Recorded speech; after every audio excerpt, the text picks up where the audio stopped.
talk a little bit about Zestimates, and I'm going to tell a little bit of a story.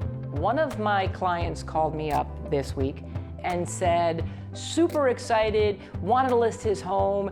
He's like, I just looked up my Zestimate and I was incredibly surprised. So I got curious. I look up my own Zestimate for my house, and I have recently had this refi, when rates were lower. So I know what the actual value from the bank is of my house.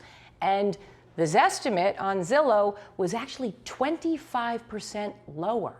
Don't rely on your Zestimate. In different markets, maybe not where we are with vertical living, if you're in a subdivision where things are the same, it probably works better, right? All the houses are the same and they can figure out a value. Here where we live, things are different, right? You can live on one side of the building and have a 200 square foot price difference than the other side based on view.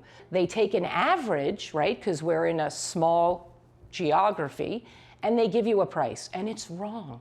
I started printing out what the Zestimate is before I list something, and then what I end up getting, and I gotta tell you, the average was 11.5% higher than what the Zestimate said. And don't use that 11.5% as gospel. That's just our tiny little couple of miles that we're in for what I've been selling. So what I'm here to say is, don't go to that Zestimate and think that that's your price, right? Call me and I'm happy to use market data, right, and tell you what your property is actually worth.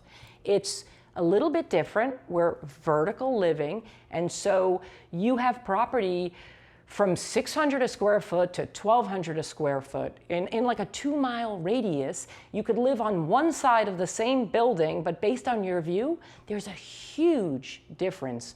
And I find that, we can push the envelope in this market with the low inventory. Call me up and I'm happy to give you the actual value and help you get the most money for your home.